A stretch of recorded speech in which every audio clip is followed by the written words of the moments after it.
Hello,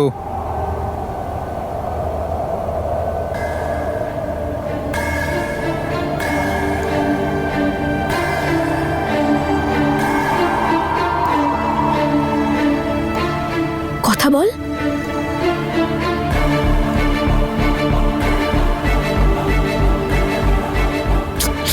কেউ কথা বলছে না কেন? হ্যালো, কে বলছেন?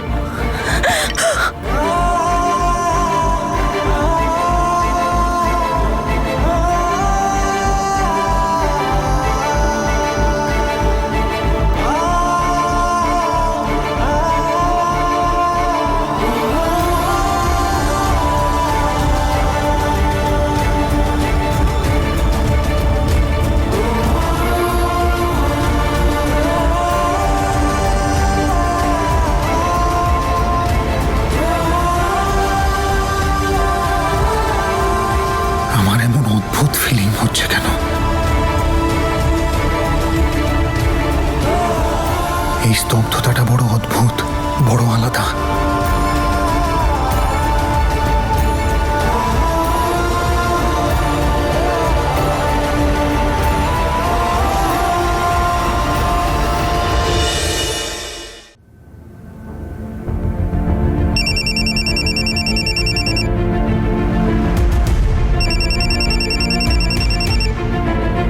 হ্যালো হ্যালো, আপনি কোনো পার্বতীকে চেনেন? না, আমরা এই নামের কাউকে চিনি না, রং নাম্বার। কি বলছে? বীরও আসবে এক্ষুনি? বল না। সরি পার্বতী, ওটা রং নাম্বার ছিল। ওটা তোর বীর ছিল না।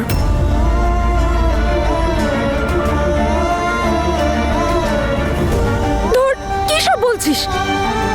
ও ও ও ও আমার বীর মা, আমি ওর গলা শুনলাম, আমি চিনি ওর গলার আওয়াজ, ও বীর। যা খুশি বলছিস। ও ও আমার বীর, আমার বর। দাদা, সব ঠিক আছে তো?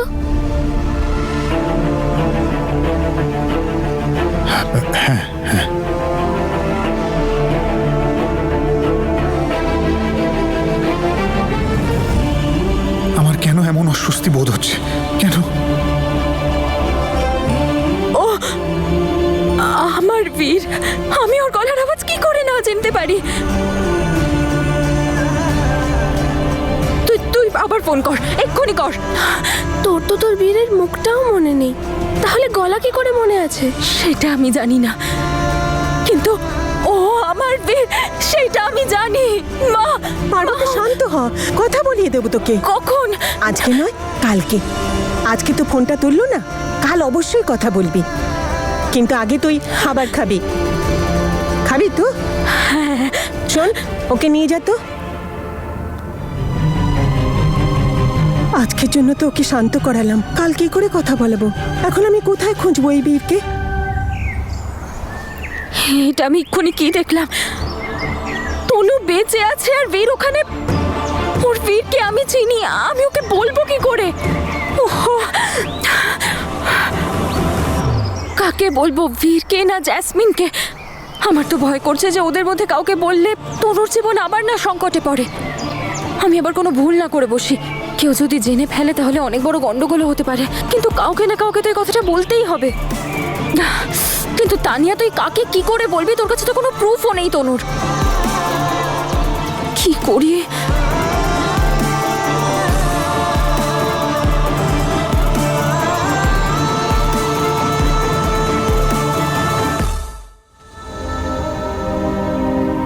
মা, তুমি বৌদির জিনিসগুলোতে হাত দেওয়ার আগে একবার দাদার সাথে কথা বলে নিতে পারতে তো। দাদার তো খারাপ লাগতে পারে। কি জিজ্ঞেস করবো মা? এইসব জিনিসগুলো তো তনুর স্মৃতি হিসেবে রেখেছিল। তনু বেঁচে আছে, ও নিজেই ওর জীবন থেকে দূরে থাকতে চায়, তাই এই জিনিসগুলো ওর জীবন থেকে দূরে চলে যাওয়ার দরকার। ওর সন্তানের সব জিনিসপত্র তো এই আলমারিতেই থাকবে, আর জ্যাসমিন তো এখানেই আসবে, তাই না? আমি চিনি আমার ছেলেকে, ও এত সহজে তনুকে ভুলে যেতে পারবে না। কিন্তু এই জিনিসগুলো ওর সামনে থাকলে না, ওর আরো সময় লাগবে তনুকে ভুলতে। আমি কতই স্বপ্ন দেখেছিলাম বীর আর তনুর বিয়ে হবে, ওদের দুজনের সন্তানদের কোলাহলে এই বাড়ি ভরে যাবে। কিন্তু কপালে কি থাকে কেউ জানে না। কেউ জানতো এরকম সব হবে? আপনার তনু সেদিনই আগুনে পুড়ে মারা গেছে, আর তার সাথেও সন্তান।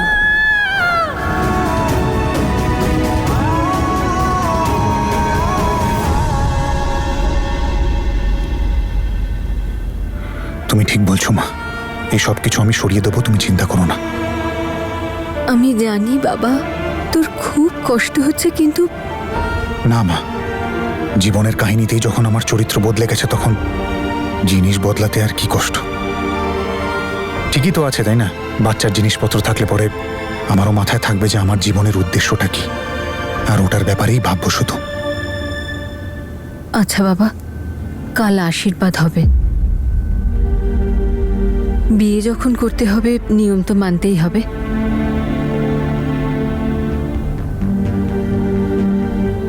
আমার কোনো প্রবলেম নেই মা, তোমাদের যেটা ভালো মনে হয়।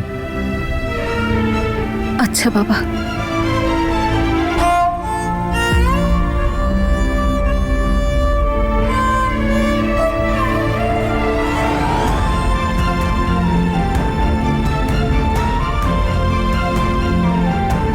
এটা শুধু ওড়না নয়, উপরওয়ালার আশীর্বাদ। দেখে মনে হচ্ছে যেন উপরওয়ালা নিজের হাতে আপনাদের গাঁটছড়া বেঁধেছেন, তাও জন্ম জন্মান্তরের জন্য।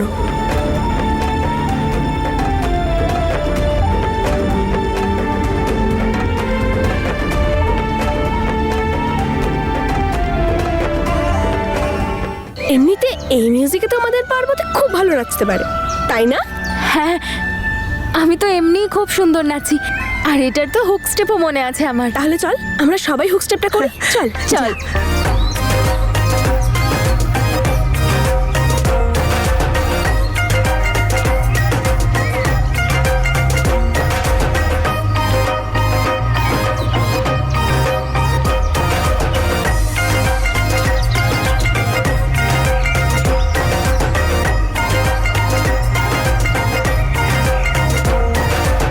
তুই দেখে নিস, বীরের সাথে আমার বিয়ে নিশ্চয়ই হবে, আর আমি বীরকে আমার সাথে নাচাবো।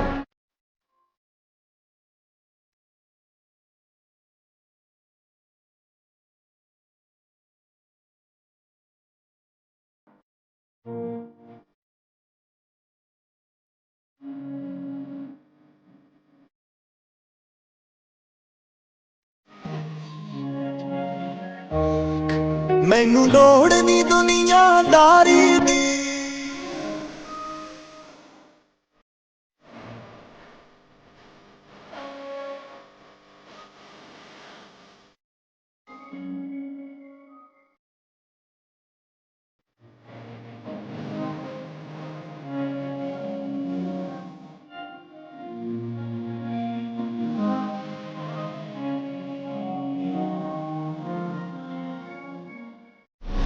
তোমার জিনিসপত্র আমার রুম থেকে বেরোতে পারে তো না,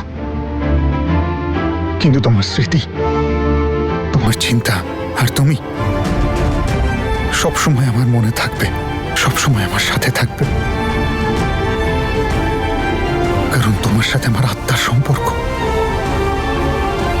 আর সেটা থেকে বেরোবার শুধু একটাই রাস্তা আছে, আমার মৃত্যু। কেউ কিচ্ছু জানে না, আমি বলছি ওটাই বীর, কিন্তু আমার কথা কেউ শুনছেই না। সবাই ভাবে আমি কিচ্ছু বুঝি না, কিন্তু আমি সব বুঝি। আমি কি বোকা নাকি? কি হয়েছে পার্বতী, কি নিয়ে তো ভাবছিস? বীর আমার সাথে কথা বললো না কেন? ও রেগে আছে আমার উপর? আরে তেমন কিছু না। তাহলে বাবলি, আসছি।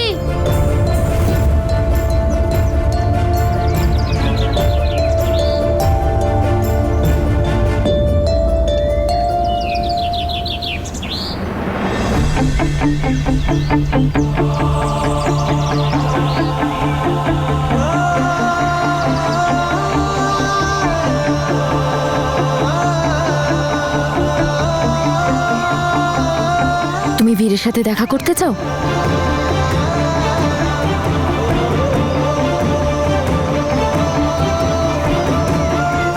এসো। তুমি কে? আমি তোমার বীরকে চিনি।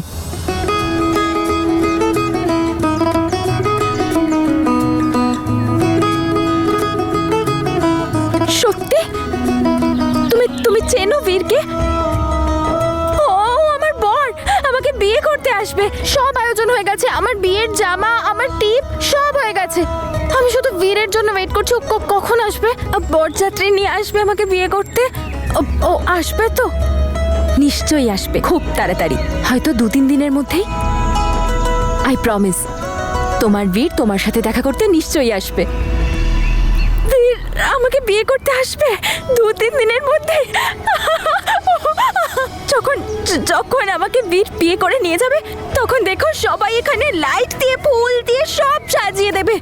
অনেক মিষ্টি হবে, লাড্ডু, জিলিপি, গোলাপ জামুন, রসগোল্লা সব। কিন্তু গোলাপ জামুন আমার পছন্দ নয় তো।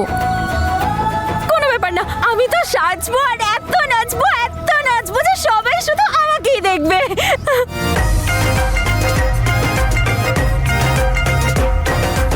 জেসমিন, ফাইনালি তোর বিয়েটা বীরের সাথে হচ্ছে। তোর একটা স্বপ্ন তো পূরণ হচ্ছে, তুই খুব খুশি না? হ্যাঁ সুইটি, আমি ভীষণ খুশি। তুই একবার ভেবে তো দেখ, ফাইনালি আমার বীর আমার হয়ে যাবে। আর কয়েকদিন পরে আমি আমার পরের স্বপ্নটাও পূরণ করে ফেলবো।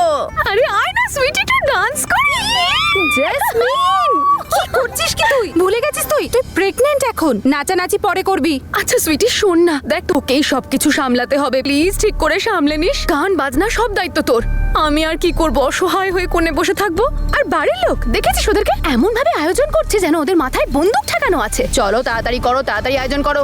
দেখ, ওদের তো কষ্ট হবেই। তনু থাকতে বীরের বিয়ে তোর সাথে হচ্ছে, ওদের জন্য তো আর এটা খুশির খবর নয়। সবাই বাচ্চাটার জন্যই সম্পর্কটা অ্যাকসেপ্ট করছে। আরে ও কি করে জানবে যে ওই মেয়েটা তনু নয়, তানিয়া? আচ্ছা তাহলে আমি এখন যাই, কিন্তু একটা কথা মনে রাখবে, এইটা আমাদের দুজনের সিক্রেট। কাউকে কিচ্ছু বলবে না, ওকে? আমি কাউকে কিচ্ছু বলবো না, পাক্কা পাক্কা প্রমিস। কিন্তু তুমি প্রমিস করো যে তুমি বীরকে নিয়ে আসবে। প্রমিস। আমি তোমার সাথে তোমার বীর আর তোমার বোন দুজনেরই দেখা করাবো। তোমার মনে আছে তোমার বোনের কথা?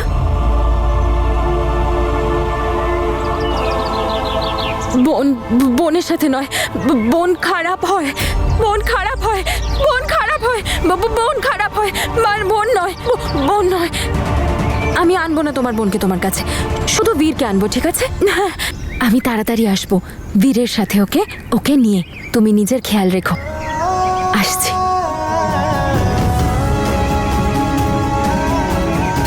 বীরের সাথে দেখা করব।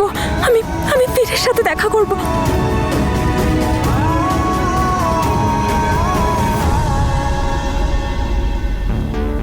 এসব কি কালো কার? প্রত্যেকবার কিছু না কিছু গন্ডগোল হয়। বীর আর আমার সুখে ঠিক কেউ না কেউ এসে নজর লাগিয়ে দেয়। এইবার আর কিচ্ছু হবে না এরকম। সেই জন্য আমি কালো কার বাঁধছি। আয় না, হেল্প কর আমার।